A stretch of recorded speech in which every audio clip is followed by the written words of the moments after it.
Hey, be a squid and subscribe to my mediocrity.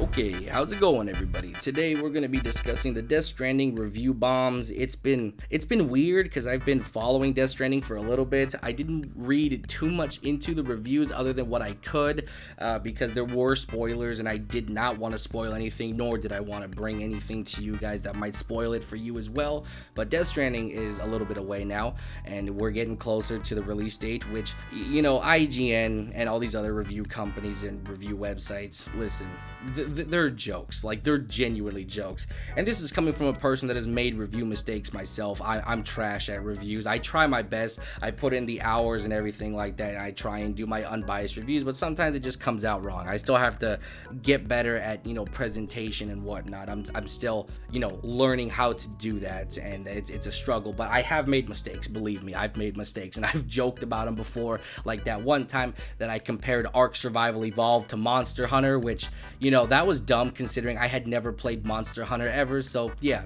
from a guy that's made review mistakes, I understand how bad it can really fucking be. So with all that being said, let's go ahead and break down some of these reviews. So majority of them are saying that this is a walking simulator and that it's boring.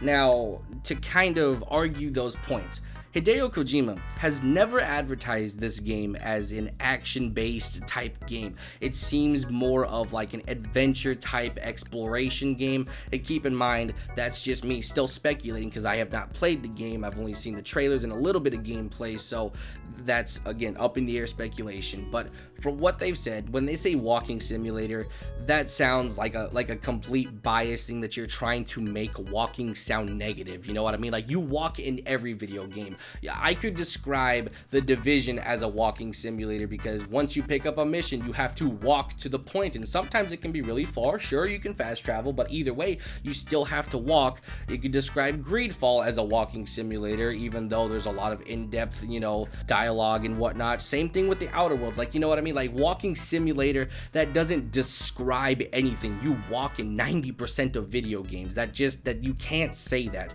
That's you trying to make something sound negative that is in every video game ever. Now, is there going to be a lot of walking in Death Stranding? Probably. That's the way it's kind of been advertised so far. It's never been anything else. You've always seen Norman Reedus kind of walking, stealthing around, kind of creeping, and that sort of situation. So I'm not sure what you were expecting. I feel like if you were going to review this game at all, you should have had somebody that was going to be okay with no action whatsoever, or just very little action, if any at all. So if you did in fact do that, then I don't know what to tell you. I feel like people that follow Hideo Kojima's work knows that this is a passion project and it is completely separated from the Metal Gear series. I understand that if you're familiar with Metal Gear and Hideo's work in that area, I can understand that you're trying to maybe bridge a correlation with the games, but realistically, they are completely different, and like I said before, they've never been advertised as they're going to be similar.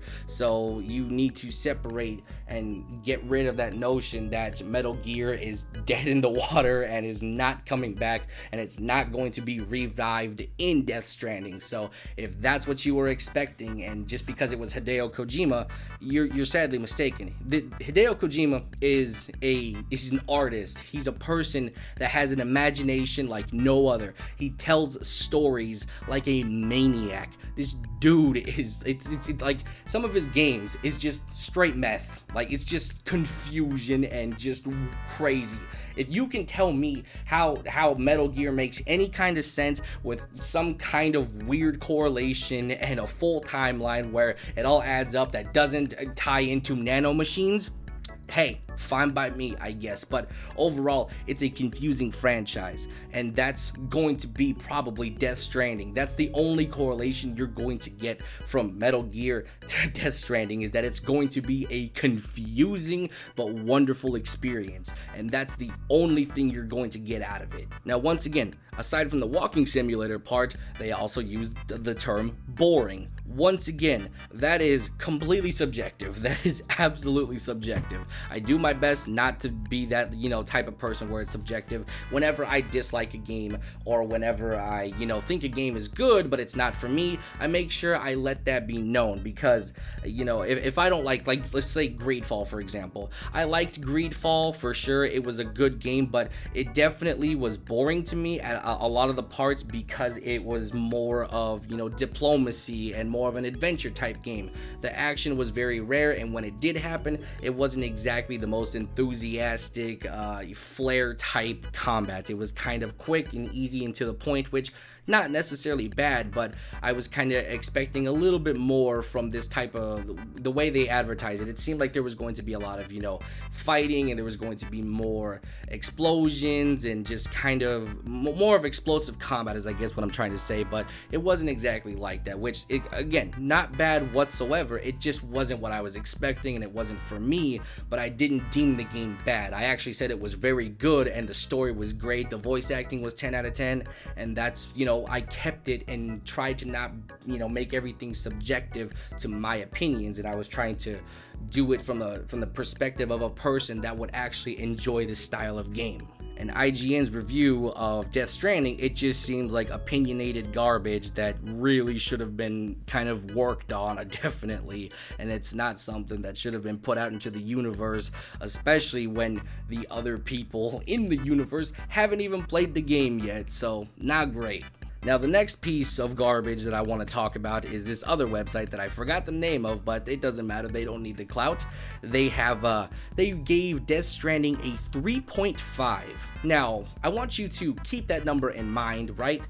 And they reviewed Mass Effect Andromeda, and they gave that game a 9.5. Now, this is the most egregious of all the reviews, because you can't give Andromeda a 9.5 and Death Stranding a 3.5. There is no way, absolutely impossible. Your credibility is shot. To play devil's advocate a little bit more, if you strip away Mass Effect Andromeda's glitches, bugs, and everything like that was breaking on the first day of release, right? If you strip all that away, the gameplay itself, the storyline, the voice acting, the way the mechanics work, and everything was dumbed down, that's still not a 9.5, not even remotely close. Especially if you try and compare it to the previous, in all of the previous games, there's no way. It doesn't come close.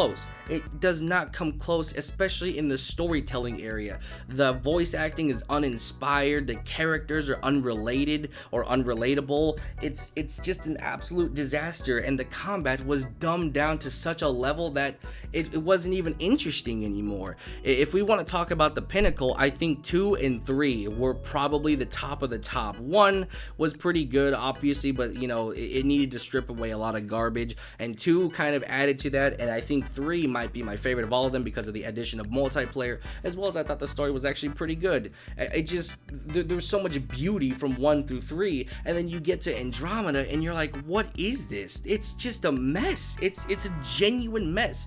And like I said, if you strip away the bugs and glitches, it's not good. And adding the bugs and glitches on top of it, that is a 0, absolute 0, not even remotely close to a 9.5. And Death Stranding, even if it is a walking simulator, even if it is somewhat boring, I don't think you have any credibility to give it a 3.5.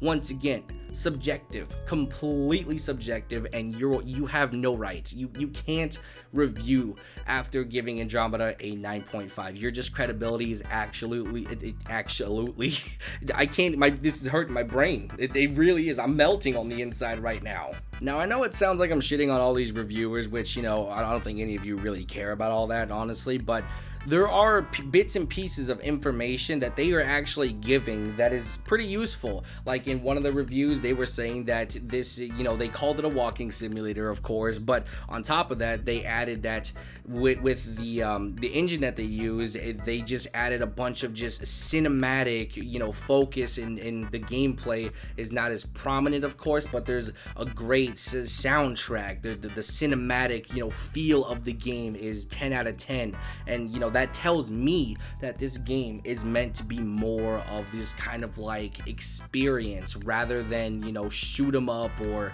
beat 'em up or anything that remotely comes to an action type based RPG or anything of the sort. This seems to be more of like a cinematic adventure type game where there's going to be puzzles, there's going to be stealth gameplay, there's going to just be problem solving, situations like that. It doesn't seem that this is going to be anything else other than something on the lines of that. And like I said, I didn't want to read any further and get spoilers, but overall, from the way they describe things, it's about the cinematic experience. You know, you're going to, you know, love the music, you're going to love, you know, the way, you know, Norman Reedus is acting and the character's performance.